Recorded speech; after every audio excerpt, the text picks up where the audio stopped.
Welcome to another episode of Unleashing the Future of Work, a guide podcast, live and online. Today, I am joined by one of the most innovative thought leaders in the area of open innovation, talent, business, technology, you name it. He is an entrepreneur, thought leader, and global authority on the future of work, open talent, and remote work. John's ideas, expressed through his writing, speaking, and the companies he's built, have placed him at the intersection of innovation, disruption, and storytelling. John is currently the executive in residence at Harvard Business School's Laboratory of Innovation Science at Harvard, and founder and CEO of Open Assembly, a company that provides content, community, and strategic advising to organizations, people, and platforms to co-create the future of work. I'm a huge fan of his work, and I'm really excited to talk to him today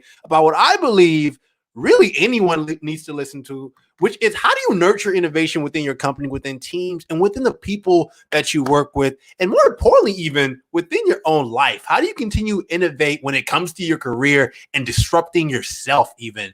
So I'm going to bring on John. What's up, man? Hey, man. How are you? I'm doing well. How are you doing? How are you surviving the pandemic? Yeah, I'm doing good, man. I mean, I think, as an entrepreneur, we always have to be able to pivot. And this is certainly a big pivot for all of us. I'm fortunate that I have a, house and a carriage house and a garage. And I've kind of been, every time I start a company, I always start it in the garage. So this is my lucky place. I've started four companies here and kind of, I'm back in the garage, So it just feels like life is normal and my kids are around. It's a pretty good deal. Wow. So you're actually living a very peaceful pandemic experience, it sounds like. Yeah, I think so. Man, I got out for a long hike yesterday up in the mountains and I didn't see anybody. I just went up this big ridge to the top of this peak, and it was really great, really close to my house. I'm not venturing very far away, but yeah, it's been really peaceful, and it's just great to have the fam around. And I think what's happening is like my connections are so much deeper now. We all have time to hang out, right, and spend time with the friends. I had the greatest experience the other night. We always go to this place, this guy Tinker Hatfield, who's the design director at Nike. He always has this thing called Camp Hatfield every summer, which like 45, 50 people go to. And his wife decided to do an Easter talent show. So there were like 25 locations and 75 people that did a talent show globally. And it was just right? It's just so great to connect with people you only see once a year, and just it was just a blast. Dude, I love. So talk to me, John. How long have you been an entrepreneur and have been doing the work that you're doing in open innovation and talent, man? Yeah, well, I mean, I describe myself as like perpetually and hopelessly unemployable, right? I'm just like like that when I kind of when I did the VNS thing and got done with Harvard or got done with Havas, I thought maybe I'd go back to get a big role in a big holding company or something. And I talked to a headhunter and they were like, "You are totally unemployable."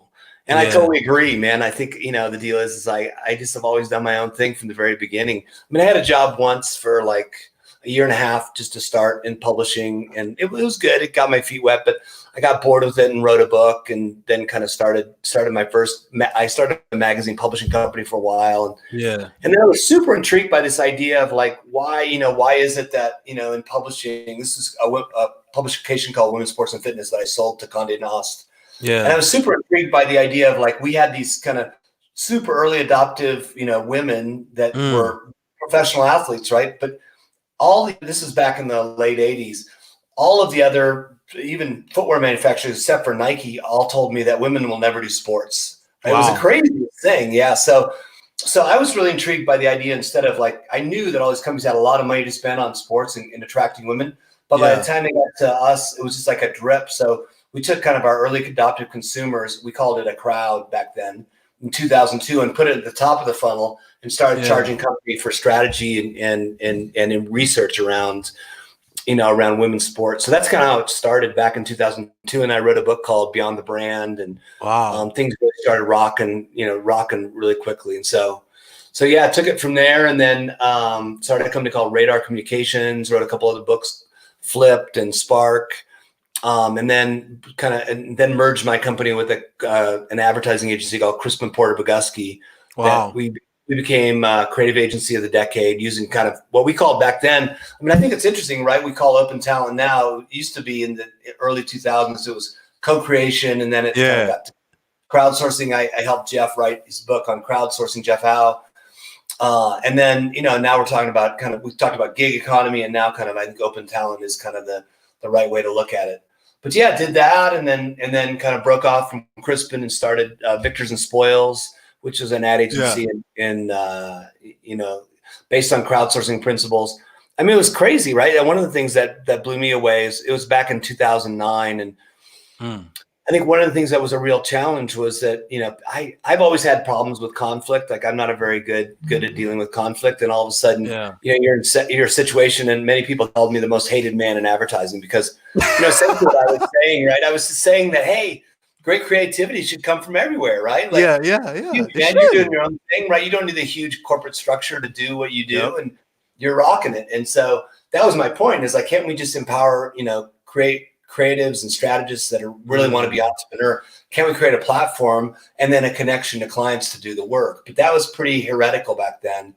And, unfortunately, I think the advertising industry has been had this slow trajectory of they haven't been able to disrupt themselves. They're so nervous about that. So yeah, that's, that kind of is my path. I mean, after VNS, I sold it to Havas and became chief innovation officer. And then after that, I've been connected at the Harvard Business School for a while, just helping do research. And, we know statistically, right? That's the thing that blows me away, right? Like all the stuff that you and I do, like we know statistically that it works, right? We've done research that shows that qualitatively, right? Open talent provides as good or better solutions, 4 to 5 times faster and 8 to 10 times cheaper. And I always think about it in the context of, it's not that anybody's done anything wrong. It's just that the companies that were kind of kings of the space in any space just were built on analog systems, right? So I think about myself, when I had the magazine publishing company, we had this crazy idea in 1995 to put everybody in a 120 person office online. So I strung Ethernet cable, throughout the office. It cost me $100,000 to do that. Right? It's crazy. And then in the office, still a little bit of the cable, and we couldn't figure out where it was. So we had to rip all the cable out. And put another $100,000 into getting people online. And now you go to a coffee shop and anybody can be online much faster than that. So obviously, with the change in technology, the unit size of a business is going to change. And you're just seeing in this age of kind of micro entrepreneurs. I mean, I love this perspective of kind of that, Adam Davidson's idea that, we're entering into this passion economy, right? That people have the technology and the tools to be able to, create new things, to do the things they really want to do passionately and have the ability to do it really, really cheaply. And distribute it across multiple channels, right? And get money for it. I think that's the crazy thing, right? So I want to show love to our amazing community that's watching and tuning in from around the world. Please shout out where you're tuning in from in the comments. Shout out to Kimberly, who's one of our top fans and viewers. Most people follow standardized methods that inhibits creativity. She does not believe that companies should follow those standardized analog methods, as you mentioned. Steve mentioned John Winsor rocks, so he's a big fan of your work. So shout out to Steve. Wale is saying, "What's good, Tim? What's good, Wale? I hope you're doing well." And shout out to my boy Francisco. What's up, man? I'm doing good. I am living and breathing and surviving COVID-19. And he is tuning in from Coimbra, Portugal. So we have a global audience here, John. Talking. That's awesome. Let's go back. You were talking about, traditional organizations have been built on these very analog ways of thinking, right? And you lived as a disruptor most of your life. Why do you believe that it's been really hard for organizations to nurture innovations with innovation within their workforce in this current era? Yeah, I mean, I think, I kind of call it the Hamptons effect, right? And I think about it in the context, at least when I wrote that, I thought about it in the context of advertising agencies. So if you think about like a mid-level guy, right, that's a CEO of one of the smaller agencies at a holding company, right? So he's in a big organization, but he's really incentivized to run his organization. And so when kind of you have this analog era where everything was growing over the last 10 years, right?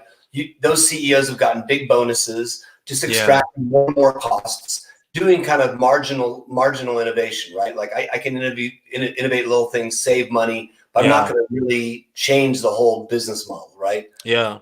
So what that, if you're in New York, right, and you're that CEO, what's happened is you've had really big bonuses, and that's afforded you the ability to say, buy a house in the Hamptons with a big mortgage. But every May, you send your wife and your kids out to the Hamptons, and they're having an awesome time, and you're flying out on the. And really, in the last year or so, you've had to face this challenge of like, my choice is I'm as a CEO, I'm in my mid 50s, maybe 5 years away from retiring. My choice is to actually not take a bonus, not take profits, and reinvent the kind of the organization, right? Knowing it's going to be super difficult. I'm going to have to lay off a bunch of my friends. It's going to be very traumatic. The downside of that, right, is that I've got to get rid of my house in the Hamptons, and my wife and my kids are going to be super pissed off at me. So, do I reinvent and piss off my family, or do I just kind of coast and get a smaller and smaller bonus for the next 5 years and just say it's up to the next generation? Yeah, so I call that the Hamptons effect, right? It's like those kinds of decisions are really generational and personal, right? It's hard for somebody in their 40s and 50s to reinvent what they do if they've had some success. I mean, it's I'm sure you've heard that quote, but the companies that are most at threat during crises or big disruptions are the most successful ones because they have a successful model that was built in a former age that really works well, right? And they're the last ones to kind of give up that ghost. And so, the ones, to me, the most innovative people are the ones that are either younger or they kind of have what I call, a dead man's bounce, right? They kind of have some existential crisis where, like I would say a great example of that is the brand Burberry, right? Burberry is kind of an old English brand. They essentially went out of business, right? They got bought by a private equity firm, new management team, and they had nothing to lose. It was an old brand, right? You got some young creative talent in there, and it really reinvented themselves, and it blew up. So I think that's, to me, I wish that bigger companies would have the ability to pivot and change, but it's really, really difficult to do. Cultural and identity reasons. Yeah, you have to disrupt your identity. Exactly. Yeah, that's what I found at Havas, right? Like we came up with this idea. I mean, the question at Havas was, like when we had a client like, say, Peugeot as a car company, one of the things we were thinking about is, David Jones was really the architect of this, the CEO at the time. And his point was, well, look, right now for $20 million creative fee, we provide 5 creative teams or 10 people as kind of the leads. Why don't we buy those 10 people as kind of curators and then have a digital platform that any of our 20,000 employees globally inside of us can kind of lean into a brief, right? And so clients were really stoked. The C-level at Havas was really stoked, but it was the 350 local CEOs that just didn't want it to happen. And I think at the end of the day, Harvard did a case study on Mike Tushman and Kareem Lakhani. And at the end of the day, the reason is that, say you're the CEO of the Shanghai office of Havas and you're a creative and you've worked 20 years to work on a global brief. And then all of a sudden, digital connectivity that some young kid that just walked in the door yesterday can do the same thing that took you 20 years to accomplish. It just doesn't feel very good, right? So, right? I mean, it's just the way it works. So. It's true. And it's like mind blowing too. And I think, you're speaking to how skills acquisition is changing now in today's age, right? There's like now this era of rapid skills acquisition because information is so available. And I think one of the things similar to you that I've noticed is the fact that, what we're doing with Guide is that we're really interested in how do people acquire life skills rapidly, right? And that's because information is not decentralized in terms of everyone has this ability to create now, right? And informative content too. And when you think about even just that model from a content standpoint, like you see a lot of media companies, streaming companies, they're becoming streaming platforms, but they still realize that the value is in decentralized content creators, studios, who they can buy the content from, right? And so I think that everything is now more rapid. Is how do we create flexible models as an organization where we just empower people who create and are willing to offer and disrupt, right? Yeah. And, I had a conversation, and got quoted in a Business Insider article that's posted today on LinkedIn. I'll link to it. And, I just said, I think this is like the COVID is going to be the death knell for a lot of advertising agencies and like media companies. Right. And so I believe that the future of an agency or a media company is not going to be 200 FTEs, 200 employees, but it's going to be 20 full-time employees with 180 freelancers that kind of do a lot of work, right? So you're really shifting fixed cost to variable cost, but it's going to be really hard to make that transition for a lot of folks. That's powerful. That's powerful. So, talk to me about, I think, what's a good framework for people who are leaders within the organization to bring disruptive and innovative thinking to their teams or the leadership that's not ready to adapt yet. Yeah. I mean, I think it starts with just asking the right questions, right? Like a lot of times I find in my own life, when you start asking why, you kind of go deeper and deeper and deeper into solving a problem. Pretty great sometimes, but I actually prefer asking why not.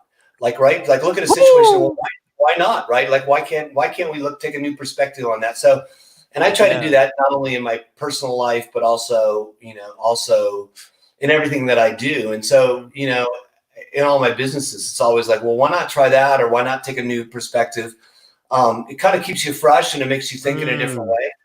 I think the thing that I've done pretty well is think outside the box. The thing I've done really, really poorly is to, be able to work within a system. I mean, I think there's some guys in our collective industry like Balaji Bandili from Deloitte, and you got Steve Radar that's doing crazy good stuff at NASA, right? Really, really amazing folks. And they're really good at not only doing super disruptive things, but knowing how to work within the system, right? And I think that's super as well, right? Like I think I'm too good at trying to throw Molotov cocktail at the incumbents. And I should be better at instead of being revolutionary, I think really need, if you want to innovate. So if you want to be an entrepreneur, be the revolutionary, right? Throw the Molotov cocktails. If you want to be in a big company and innovate that's an incredibly difficult and hard thing to do. Really, really cool because you can do big world changing things, but you need to be more about evolution, right? You've got to be patient. You got to be focused on like maybe the technology's here and you can do things really, really fast in a new way, but you've got to go step by step by step, right?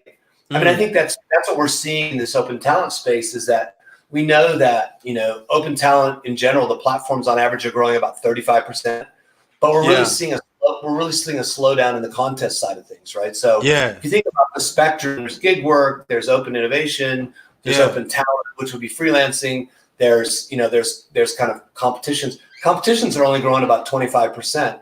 And I think what's happening there, when I do the analysis is that we've proven that the open talent model works. We've proven that contests are really great, that adjacent knowledge, like you talked about, right? It's really powerful that now that we have these, right? Like anybody can be as smart as anybody else immediately, but it's putting out those kind of interesting human perspectives to things.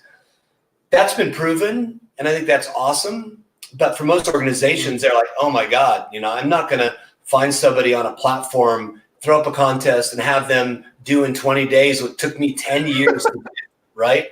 It's just too threatening. So instead, it's threatening to the ego. It's totally about the ego, right? Yeah. I mean, there's a really famous story at NASA that, NASA, one of the things they worked on several years ago was that they had 8 heliophysicists that were trying to figure out how to measure radiation from sunspots, because they knew that when sunspots happen, there's so much radiation that could kill an astronaut outside the space station while they're doing a spacewalk. Yeah. So super important, critical things. They had 8 heliophysicists that spent 10 years and an estimated $20 million trying to figure this out. And in 10 years, they were able to move the needle from 0 to an hour and a half prediction and 50%, accuracy. They put it up on a platform called Topcoder. One of the heliophysicists just asked the question, well, why not get some external input? So they went, to Steve and his team at NASA, at the Center of Excellence for Collaborative Innovation.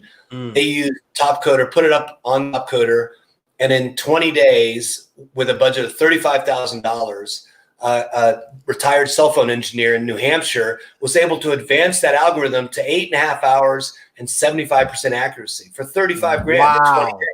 So if you're a heliophysicist inside NASA and you built your career in 10 years to be the guys that are figuring out this problem of radiation, and then along comes some guy that does the same thing in 20 days for a minimal amount of budget, it kind of is a blow to the ego. Yeah. That's great. That's crazy. So, for you, man, when you think about, open talent and innovation, I think what is exciting to you in terms of trends that you're seeing now? Because we've proven that open talent works, and especially, and a lot of companies have still yet to adopt open innovation models because it's still very new to them. What does it mean to co-create with the customer, right? Like people don't understand that. So, yeah, what's exciting you? Yeah, I mean, my history is just being a dirtbag climber and surfer, right? So I'm just like, that's who I am in my core. Yeah. And so, just like sleeping in the truck and always being on a beach somewhere in a surfboard bag. But, I think what's interesting is when you have that kind of heritage. I was on the board of directors of a company called Black Diamond Equipment for a long time. And they're the biggest climbing equipment company. And what I loved in the early days when I was really, really small is essentially all of us would be in the shop. I mean, I was just on the board, so I would go to meetings, but all the engineers and stuff, and we would all kind of like see what they were building, and everybody would rush out on the weekend and break all the stuff because they were users, right? And then they would do it with their friends, and then they would come back in and fix it. And if they saw some innovation or saw some insight, they would send stuff out to their friends, and they would co-create essentially with their lead customers. Yeah. So I think there's lots and lots of examples of when companies start, that's where they start, whether it's Thomas Edison, right, or whoever. There's always this co-creation perspective of, I got to get out and talk to my customers. What are my buddies doing? Who else is using the technology? But as you scale as a company, you kind of make things more formal, right? You kind of get distance. I always thought about it, I've always thought about this idea that, what's ironic to me is that the strategic decisions inside an organization are made at the center, right? With the C-level and the board level folks, right? Yeah. But yet, the learning's happening out on the edges, like the people that interact with the customers. Fortunately, in this digital age, it's easy to kind of have those interactions, get that data right to the CEO. Yeah. But for so long, right, there were so many layers between the CEO, the decision makers, and the folks actually experiencing what the customers are doing. So, one of the things I've always been an advocate for, and certainly digital technology helps, is how do you cut down those layers between the customer and the C-level or the person making the strategic decisions. Yeah. You know what I think is one of the greatest innovators of our time right now, Jeff Bezos. I think you have to kind of create and create this mindset within your organization of not frugality, but really of you literally have to live with the customer. I mean, as you know, like early on in Amazon's days, they actually started in a warehouse. Right. Where they were actually creating the things that they were shipping to the customers because he understood, he wanted to feel what does the process look like to be in the warehouse, to start frugal and understand that we're building this this chain, right? Like he actually lived it. And I think a lot of leaders within organizations, they don't live what the customer lives right now. They're not learning with the customer. Yeah, I totally agree. I mean, I had this crazy meeting in New York right when COVID was happening, right? So I was talking to the number 2 guy in the organization, and he was super frustrated. It was actually on March 11th, so it was kind of just when shit was going down in New York. Yeah. And he said that the day before, one of their companies in San Francisco had just suggested that everybody go remote work, right? Wow. And it was on the 10th, and the CEO who essentially just flies around the world in his private jet and is, he's definitely does remote work all the time. Wealthy enough. He wrote this really incendiary email going, that's total bullshit. Anybody that remote works isn't really working. I want everybody in the office. And that was the 11th of March. And my buddy, who's the number 2 guy, just said, when this is all over, all the best talent is going to remember that email and going to leave it, right? Yeah. I think that's the deal, right? I mean, we're in this really interesting time, I think, where the best thinkers, I wouldn't say maybe the best thinkers, but the most entrepreneurial people, right, that have the desire and the fire to go do stuff. And I'm people like you. It's just super inspiring to see what you've done. Yeah, right. Yeah. Just being super entrepreneurial. This is kind of this age of new entrepreneurism, right? That we've got the tools, and if we've got the desire and the passion, We can go do anything we want. Yeah, It's awesome. And I think what's really difficult is that's really cool, but also so much of our benefits and the way our society is set up is through incumbent organizations. So some of the people that I know, right, that would love to take a risk and love to be entrepreneurial, just need the healthcare insurance, or they have, like they need to have savings for kids' college, and they're just super nervous about that. So we need, it's to me, we're at this really interesting place where the future is going to be awesome, I think, and it's going to be full of micro entrepreneurs. Yeah. But we also need the safety net, right? We need the ability to have insurance and benefits that kind of everybody has the ability to have. It's a human right now, and so that's the transition. And the thing that makes me nervous is that, especially with Trump in office, are we going to have a widening gap between the haves and have-nots? And if that happens, I think we're really in for a revolution in our country, right? I think other countries are much, much better positioned for the future, especially kind of the Nordic companies who have those kind of infrastructures. Even Canada, right? Canada's a much better place than we are. So people can take the risk and be entrepreneurial.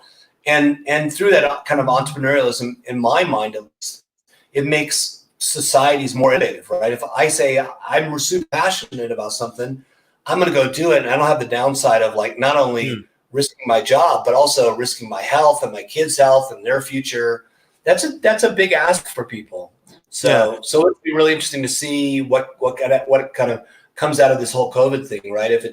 If we become more separated between the haves and have-nots, or if we decide that, hey, some of these issues are basic human rights. Yeah, like we need to have better healthcare. We need to have better social services. We need to have better, child care. Schools need to improve. All those things. I love that. I love what you're saying with that. And you Nordic countries, and it's so interesting because I think that we do need to create that new safety net, man.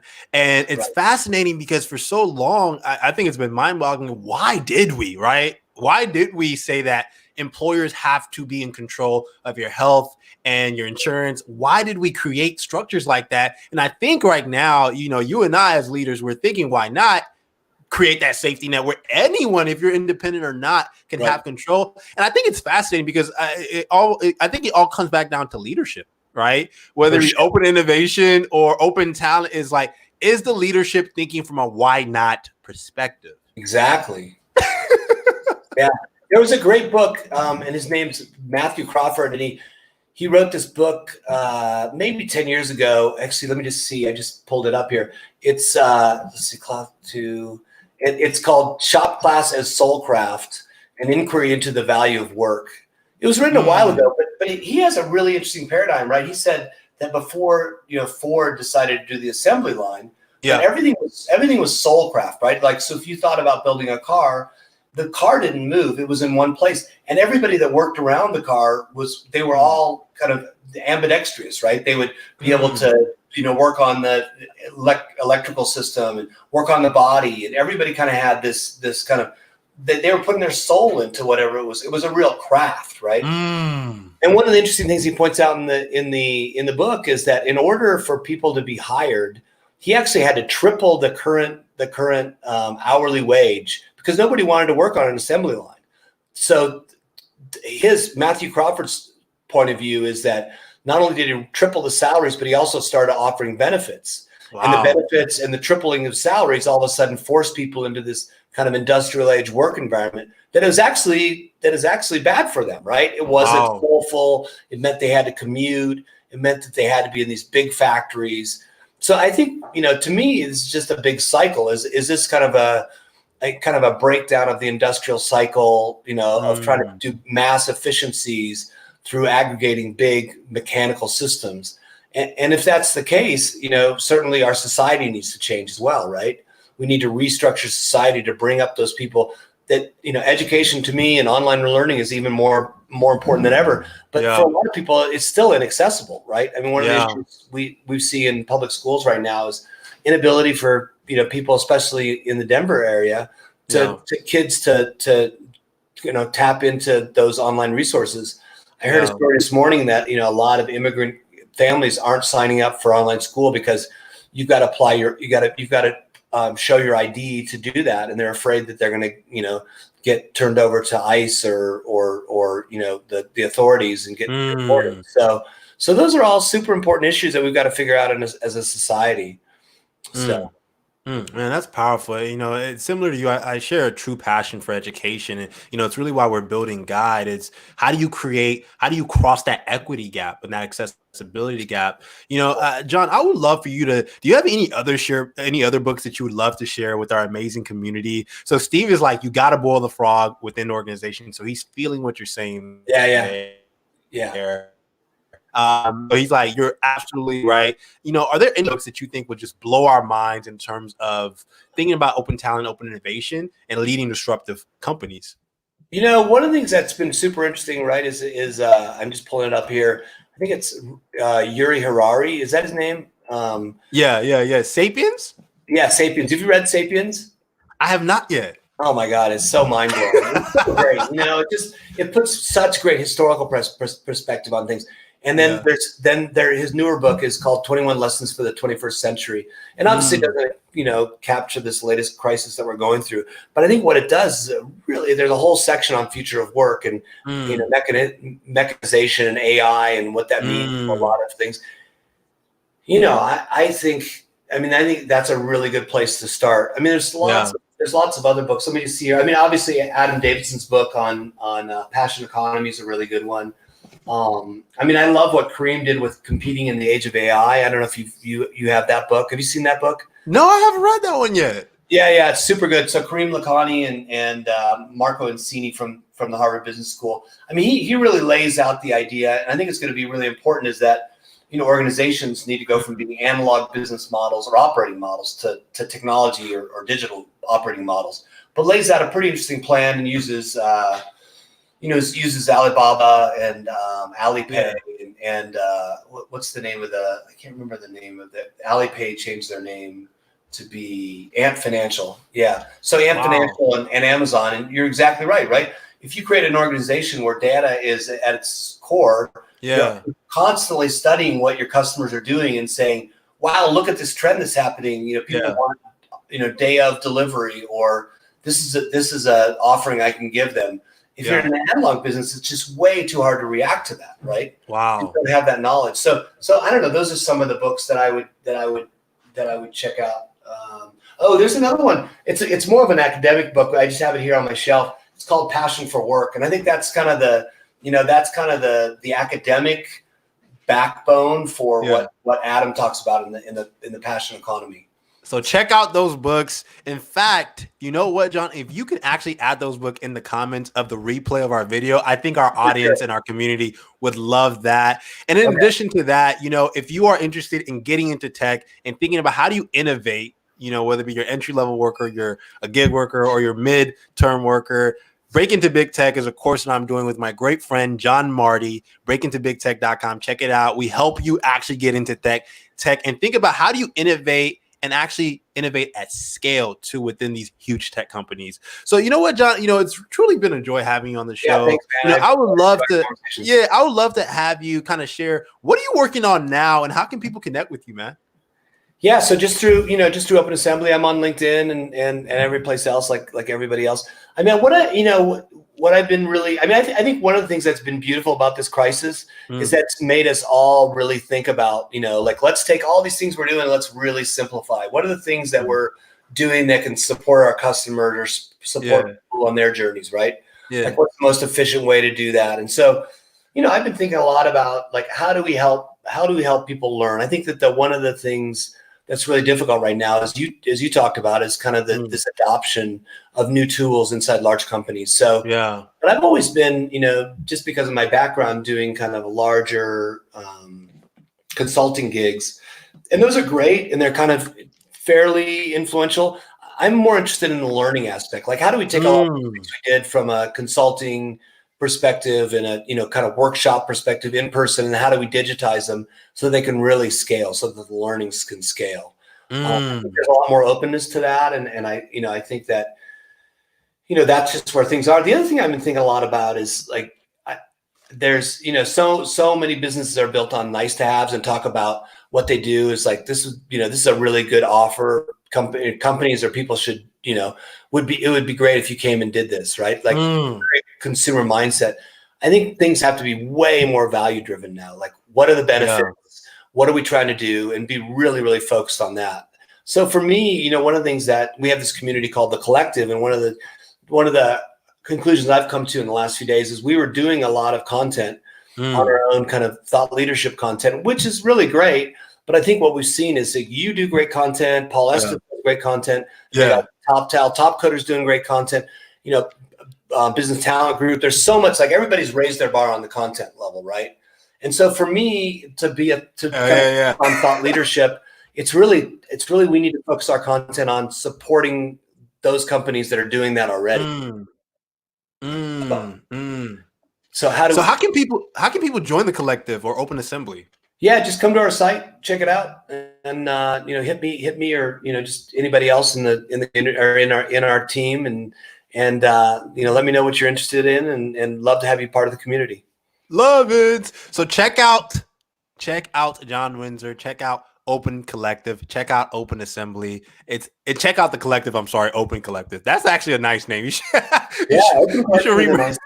I like it. Yeah. Check out Open Assembly and the Collective. Taiwo says, very interesting conversation. He's loved the conversation. And shout out to Steve, who says the Open Assembly has the best conversation on this stuff. It's an amazing community. I'm happy to be a part of it. And you get to talk to and learn from amazing innovators.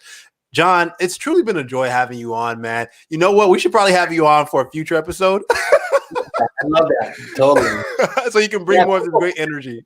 Yeah, if people want to join the call, like tomorrow, we're having a call all about what rules need to be broken. So 12 o'clock Eastern time, just hit us up, be a part of the call. It's going to be really interesting. Some people from all over the world talking about what rules need to be broken. I love it. And if you're interested in sponsoring the Unleashing the Future of Work A Guide podcast, check out our website, utfow.com, utfow.com. If you want to sponsor or if you want to guest, reach out on utfow.com. With that said, thank you so much for tuning in. Peace, love, and I'll see you tomorrow on another daily episode of Unleashing the Future of Work. Peace. Sweet, man.